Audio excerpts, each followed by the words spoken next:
함께 보실 하나님의 말씀은 신약성경 유다서 1장입니다.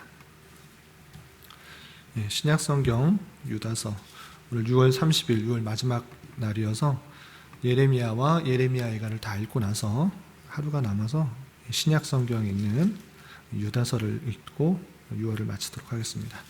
신약성경 유다서는 한 장으로 되어 있는 책인데 397쪽 전후를 보시면 되겠습니다.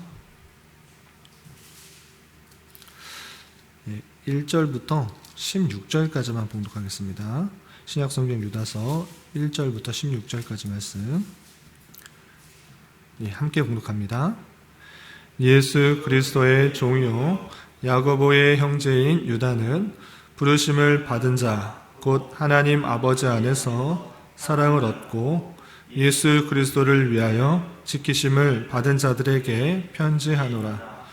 긍휼과 평강과 사랑이 너희에게 더욱 많을지어다. 사랑하는 자들아, 우리가 일반으로 받은 구원에 관하여 내가 너희에게 편지하려는 생각이 간절하던 차에 성도에게 단번에 주신 믿음의 도를 위하여 힘써 싸우라는 편지로 너희를 권하여야 할 필요를 느꼈노니 이는 가만히 들어온 사람 몇이 있음이라. 그들은 옛적부터 이 판결을 받기로 미리 기록된 자니 경건하지 아니하여 우리 하나님의 은혜를 도리어 방탕한 것으로 바꾸고 홀로 하나이신 주제 곧 우리 주 예수 그리스도를 부인하는 자니라. 너희가 본래 모든 사실을 알고 있으나 내가 너희로 다시 생각나게 하고자 하노라. 주께서 백성을 애굽에서 구원하여 내시고 후에 믿지 아니하는 자들을 멸하셨으며 또 자기 주의를 지키지 아니하고 자기 처소를 떠난 천사들을 큰 날의 심판까지 영원한 결박으로 흑암에 가두셨으며 소돔과 고모라와 그 이웃 도시들도 그들과 같은 행동으로 음란하며 다른 육체를 따라 가다가 영원한 불의 형벌을 받음으로 거울이 되었느니라. 그러한데 꿈꾸는 이 사람들도 그와 같이 육체를 더럽히며 권위를 업신여기며 영광을 비방한도다. 천사장 미가엘이 모세의 시체에 관하여 마귀와 다투어 변론할 때에 감히 비방하는 판결을 내리지 못하고 다만 말하되 주께서 너를 꾸짖으시기를 원하노라 하였거늘 이 사람들은 무엇이든지 그 알지 못하는 것을 비방하는 도다. 또 그들은 이성 없는 짐승같이 본능으로 아는 그것으로 멸망하느니라. 화 있을진저 이 사람들이여 가인의 길에 행하였으며 삭슬 위하여 발람의 어그러진 길로 몰려갔으며 고라의 패역을 따라 멸망을 받았도다. 그들은 기탄 없이 너희와 함께 먹으니 너희의 애찬의 암초요 자기 몸만 기르는 목자요 바람에 불려가는 물 없는 구름이요 죽고 또 죽어 뿌리까지 뽑힌 열매 없는 가을나무요 자기 수치에 거품을 뿜는 바다의 거친 물결이요 영원히 예비된 캄캄한 흑암으로 돌아갈 유리하는 별들이라. 아담의 7대손 에녹이 이 사람들에 대하여도 예언하여 이르되 보라 주께서 그 수만의 거룩한 자와 함께 임하셨나니 이는 무사람을 심판하사 모든 경건하지 않은 자가 경건하지 않게 행한 모든 경건하지 않은 일과 또 경건하지 않은 죄인들이 주를 거슬러 한 모든 완악한 말로 말미암아 그들을 정죄하려 하심이라 하였느니라. 이 사람들은 원망하는 자며 불만을 토하는 자며 그 정욕대로 행하는 자라. 그 입으로 자랑하는 말을 하며 이익을 위하여 아첨하느니라. 아멘. 네, 감사합니다. 오늘 6월 마지막 날 6월 30일인데 예레미야와 예레미야 애가를 읽고 나서 유다서를 읽게 됩니다. 단순히 예레미야와 예레미야 애가를 읽고 유다서를 읽는 것은 그냥 한 장 남은 것을 한 날을 때우기 위함이 아니라 예레미야서와 예레미야 애가서에서 나오고 있는 특징들, 우리가 배운 교훈들을 보완하는 의미에서 유다서를 읽는 것입니다. 그건 어떤 것을 보완하는가? 그것을 오늘 말씀을 통해서 좀 생각해 보도록 하겠습니다. 우선 유다서의 내용들을 잘 살펴보기 전에 여러분들 갖고 계시는 말씀일기 책자, 말씀일기 책자에 유다서의 개요가 있어서 잠깐 보고 넘어가도록 하겠습니다. 17페이지 보시면 유다서의 개관이 나와 있습니다. 17페이지, 말씀일기 책자 17페이지 유다서의 개관을 잠깐 살펴보고 내용을 좀 살펴보겠습니다. 우선 유다서의 개관 1번 보면 기록자가 되어 있는데 기록자 자신을 유다라고 표현되어 있는데 유다에 대한 설명을 야고보의 형제 또 예수님의 종인 야고보의 형제 이렇게 표현되어 있습니다. 그래서 야고보의 형제, 야곱이라는 이름, 야고보라는 이름이 신약에도 많이 등장하고 구약에도 많이 등장합니다. 구약에서는 야곱이라는 이름으로 나오고 신약에서는 야고보라고 이렇게 등장하는데 이것은 같은 어원에서 나온 그런 것입니다. 그래서 야고보가 어떤 야고보인가라고 할 때 우선 예수님의 제자에서도 야고보가 2명이 나옵니다. 알페오의 아들 야고보도 있고 세베대의 아들 야고보도 있습니다. 그런데 알페오의 아들 야고보는 그 동생이 있는데 다데오 또 다른 이름으로 유다라고 할 수 있는데 그럼 예수님의 제자였던 야고보와 유다인가?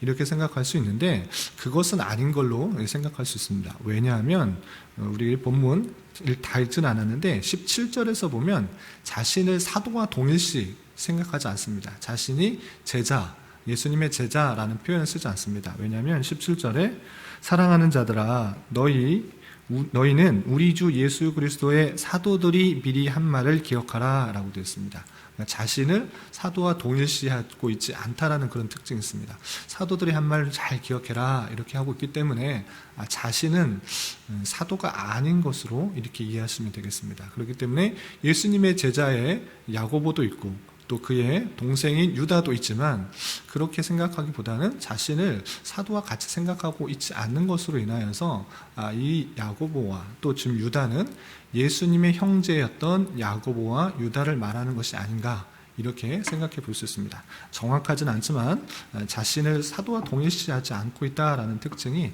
있기 때문에 예수님의 실제 동생이었던 야고보와 유다 이렇게 생각하면 좋겠습니다. 그리고 기록 연대는 언제인가? 편지만으로는 정확하게는 알 수 없습니다. 그렇지만 여기서 내용을 쭉 볼 때 사도가 전한 그런 믿음들을 갖고 있는데 그 믿음들이 변질되고 있는 상황을 그리고 있습니다.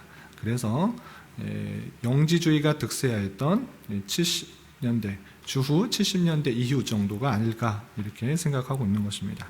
그리고 수신자는 누구인가 라고 할 때 세계 도처에 흩어져 있는 유대 크리스천들이 수신자입니다. 그래서 1절에서 표현하고 있듯이 부르심을 받았고 하나님 아버지에 의해서 사랑을 받고 예수 그리스도에서 지켜진 자들이 에게 편지한다 이런 표현이 있기 때문에 유대 크리스천 유대인의 크리스천, 그러니까 특별히 크리스천 중에서 혈육적으로 유대인들에게 좀 국한된 것을 알 수 있습니다. 왜냐하면 그 내용들을 설명했을 때 유대인들이라면 능히 잘 알고 있는 역사적 내용들을 쭉 설명하고 있는 것입니다. 모세 때 이야기나 아니면 발람의 이야기나 구약의 이야기들을 쭉 설명하는 것을 통해서 그 이야기들을 어느 정도 익숙하게 소화하고 있는, 알고 있는 그런 사람들에게 먼저 쓴 것으로 이해할 수가 있는 것입니다. 그렇지만 꼭 그들에게만 국한됐다기보다는 1차적인 독자들은 유대 크리스천들이지만 그리고 흩어져 있는 그 모든 사람들, 하나님의 택하신 백성들에게 또 쓸 수 있다라는 것들을 염두에 두고 있습니다. 그리고 두 번째 단락 보면 너희 가운데와 너희 애찬이라는 유다의 표현들이 있는데 그것은 교회들을 마음에 두고 있음을 암시하고 있다라고 되어 있습니다. 또 구약의 인물들과 구약 이야기들 출애굽, 소돔, 고모라, 모세, 가인, 발람, 또 고라의 반역, 에녹 등 여러 가지 구약의 이야기들에 대한 유다의 호소가 있는데 그것은 수신자들이 강한 유대적인 유산들을 갖고 있다는 걸 암시하고 있다 이렇게 되어 있습니다. 그래서 이런 내용들을 전혀 모를 때 그런 이야기를 구약에 있었던 여러 이야기를 하면 잘 알아듣지 못하기 때문에 어느 정도는 이 구약의 전통들을 익숙하게 알고 있는 사람들이 1차 독자겠구나를 염두에 둘 수가 있는 것입니다. 그리고 좀 건너뛰어서 4번에 보면 기록 동기가 있습니다. 왜 유다가 이것을 기록했는가라고 할 때 교회에 몰래 들어와서 은혜를 방종으로 변제시키는 일부 순회 선교자들이 있어서 그들 때문에 발생한 위협을 경고하기 위해서 작성되었다라는 것입니다. 그러니까 하나님의 교회 공동체에 몰래 들어오는 순회 선교자들이 있는 것입니다. 가만히 들어와서 그들과 함께함으로 말미암아 어떤 것을 가리켰는가? 그들을 방종과 방탕한 삶으로 이끌었던 것입니다. 그 모습들을 보았을 때 유다는, 예수님의 동생이었던 유다는 편지를 써서 믿음의 도를 확실히 하고 어떻게 살아가야 되는지를 분명히 밝히는 것입니다. 그리고 몰래 가만히 들어와서 거짓 교훈을 전파하는 그들은 반드시 하나님의 심판이 있을 것이다. 구약의 여러 사건들을 들면서 그들에게 임할 심판들을 강하게 지적하고 있는 것입니다. 그래서 강조점을 보면 세 가지로 정리할 수 있는데, 첫 번째, 태만하게 살면서 다른 사람들도 그렇게 살도록 가르치는 자들에게 임할 확실한 심판을 강조하는 것입니다. 태만하고 방종한 삶을 그렇게 살라고 하는 그런 거짓 교사들이 있는데 그들에게 반드시 심판이 임할 것이다 라는 것들을 다양한 예를 들어서 설명하고 있고요. 두 번째, 믿음으로 말미암아 구원을 받았을 때 그 구원, 은혜로 받은 구원이지만 하나님께서 주신 그 믿음을 잘 지켜서 거룩한 삶을 살아가는 것이 중요하다는 것들을 강조하고 있습니다. 그리고 세 번째로, 신실한 자기 백성들을 위한 하나님의 사랑, 보호, 이것이 끝까지 이어질 것이다. 하나님께서 그 백성들을 끝까지 지켜 보호하시고 인도하실 것이다 라는 것들을 강조하고 있습니다. 그 내용들이 있는데 조금 내용을 구체적으로 좀 살펴보겠습니다. 다시 성경으로 돌아와서요. 유다서 1장에서 보면 유다 한 장이니까 1절에서 보면 자신의 기록자와 수신자가 어떻게 되어 있는지 1절에 잘 표현되어 있습니다. 예수 그리스도의 종이요 야고보의 형제인 유다는, 이렇게 자기 자신을 유다로 밝혔는데, 여기서 이 야고보와 유다는 예수님의 동생, 이렇게 이해하시면 되겠습니다. 그리고 수신자는 누구인가? 부르심을 받은 자, 곧 하나님 아버지 안에서 사랑을 얻고 예수 그리스도를 위하여 지키심을 받은 자들에게 편지한다 라고 되어 있는데, 하나님의 부르심을 받은 자, 택함만 받은 그 교회들에게 편지한 것이다 라고 표현되는데, 그 내용들을 좀 살펴보면 유대인들에게 구약 사실들, 구약의 내용들, 전통들을 잘 알고 있는 그런 사람에게 먼저 쓰였고, 그리고 그 내용들이 그 사람들에게만 아니라 회람되면서, 이 편지들이 회람되면서 그 사람들이 꼭 지켜야 될 것들이 무엇인지를 같이 생각할 수 있도록 했다라고 할 수 있습니다.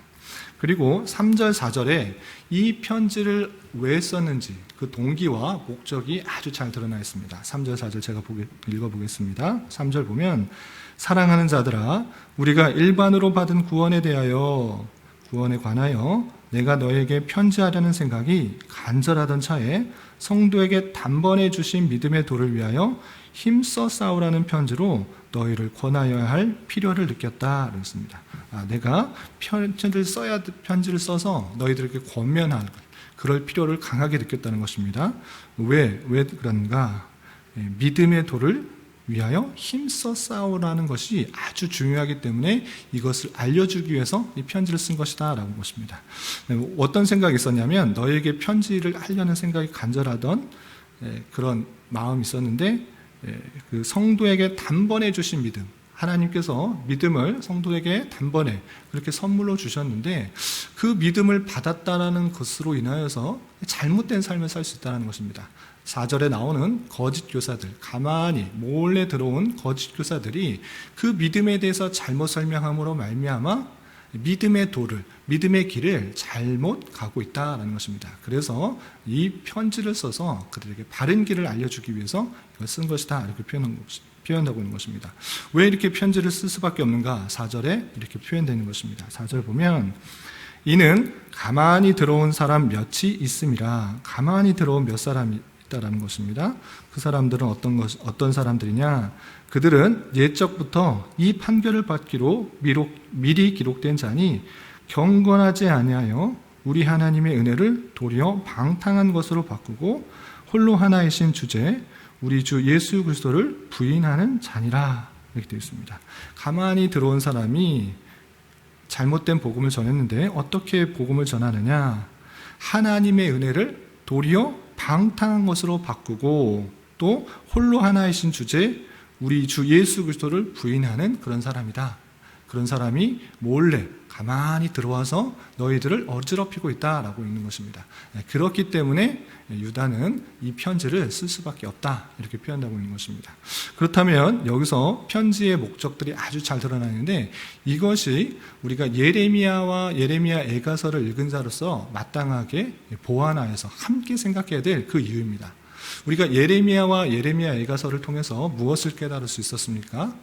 부패와 타락 가운데, 저주 가운데, 비참한 모습 가운데 있는 그 인간의 모습들, 스스로의 힘으로는, 스스로의 능력으로는, 스스로 의로는 전혀 구원을 받을 수가 있는 것이 아니라 오직 하나님의 은혜 가운데 구원을 받을 수 있다. 하나님의 주권 가운데 그들이 회복될 수 있다.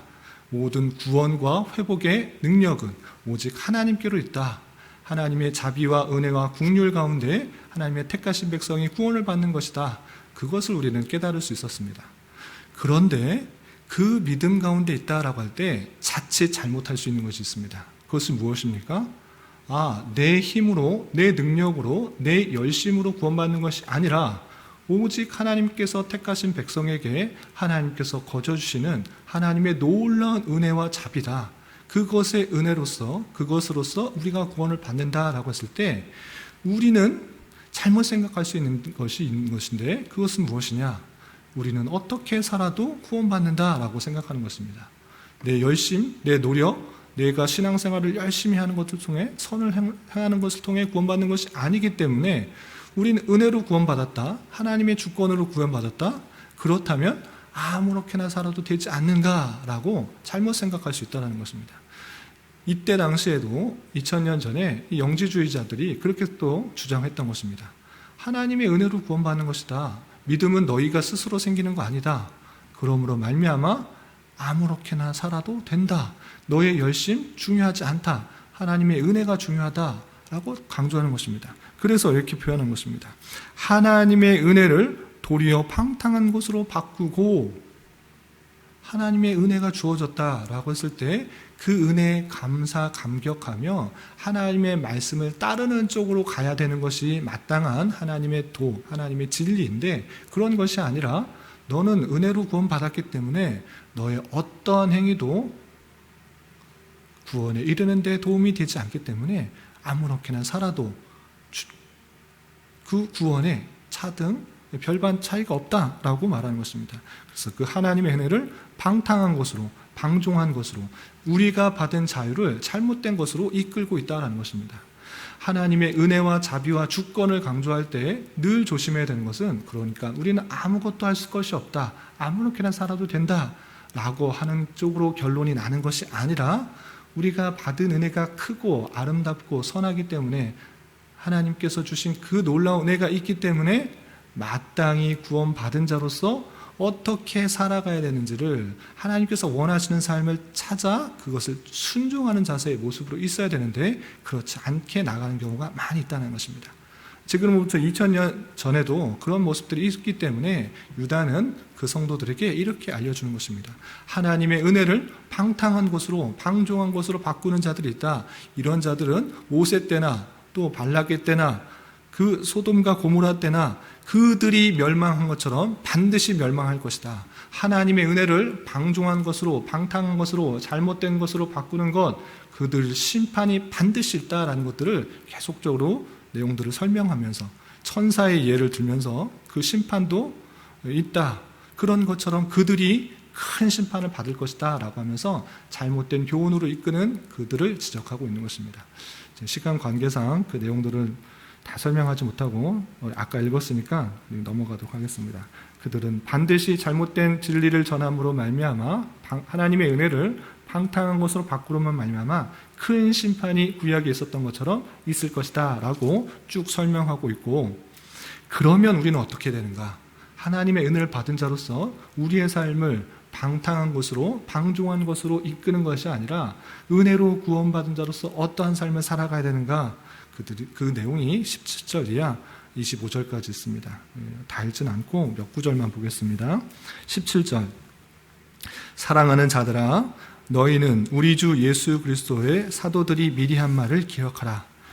그리스도의 사도들, 예수님의 제자들이 수차례 또 반복적으로 했던 그 말을 기억해라 라는 것입니다. 그 내용이 무엇입니까?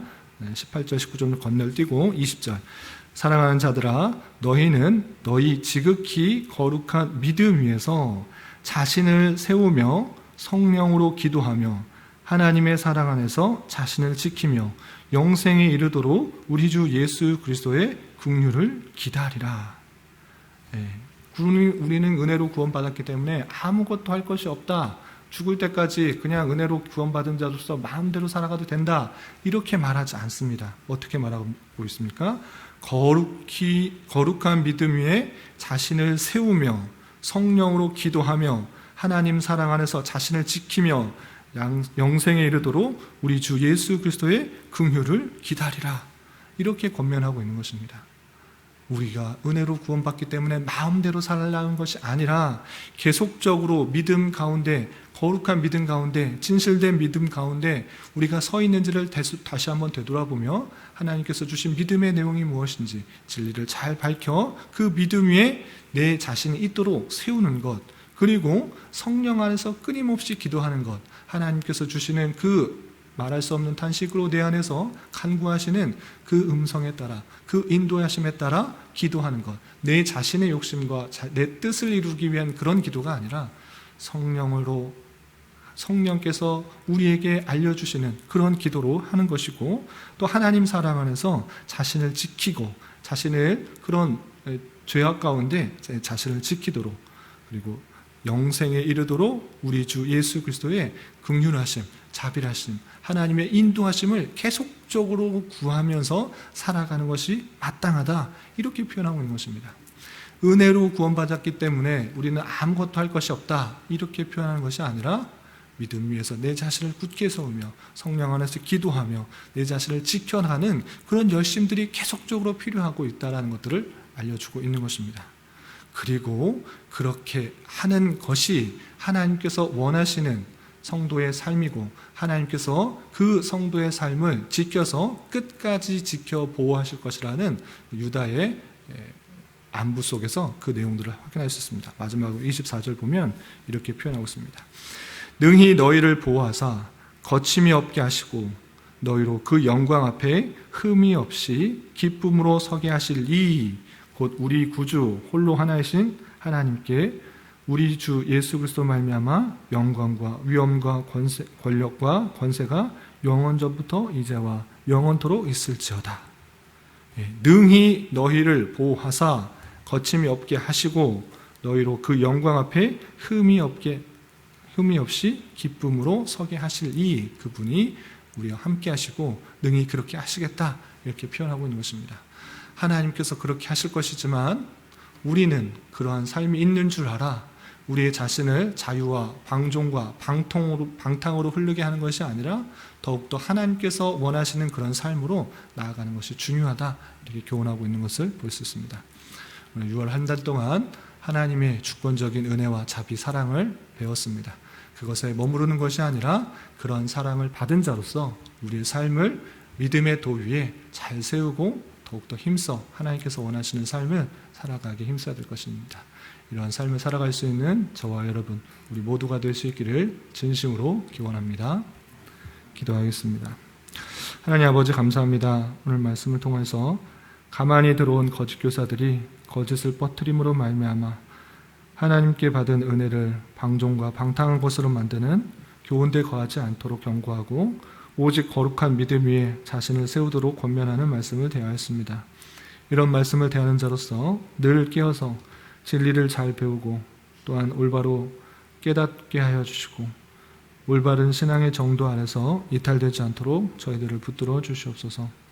특별히 우리 교회가 성경 말씀을 아는데 더욱더 열심을 내게 하여 주시고 역사적 정통 아래 고백되어진 여러 가지 신앙 고백과 교리의 내용을 잘 살펴서 하나님의 말씀을 바로 이해하고 적용하는 데 부족함이 없는 교회 될 수 있도록 인도하여 주시옵소서. 주님, 나라와 민족을 위해 기도합니다. 코로나로 인하여 정치적인 문제로 인하여 여러 가지 어려움 가운데 있는 이 나라 가운데 주님 함께하여 주시사 이 나라가 주님 보시기에 참으로 아름다운 나라가 될 수 있도록 인도하여 주시옵소서. 특별히 위정자들을 붙들어 주시고 백성들을 위한 바른 정치를 하게 하여 주시며 창조 질서를 반하는 여러 가지 잘못된 법안들이 만들어지지 않도록 주님 역사하여 주시옵소서. 주님, 교회 내 육체 연약함으로 직장과 사업장의 문제로 믿지 않은 가족의 전도를 위하여 간절히 부르짖으며 간구하는 여러 지체들이 있습니다. 주님께서 그 기도에 신실하게 응답하여 주시고 역사하여 주셔서 하나님의 선하심과 인자심을 깊이 경험하는 기회 되게 하여 주시옵소서. 또한 여러 가지 이유로 주일 모임에 오랫동안 참석하지 못하는 여러 지체들이 있습니다. 주님, 은혜를 주셔서 여러 가지 상황이 열리게 하여 주시고 진리의 말씀으로 위로를 얻고 또 서로의 믿음의 교제를 하는 가운데 주님의 교회가 날마다 든든히 세워져 나갈 수 있는 은혜 허락하여 주시옵소서. 오늘 저녁에 있게 되는 수요 성경 공부 시간에도 함께하여 주시고 은혜 주실 줄 믿으며 이 시간 각자 간절히 기도하는 기도 제목 주님께서 들으시고 가장 선한 것들로 응답하여 주시옵소서. 예수님의 이름으로 기도 올리옵나이다. 아멘.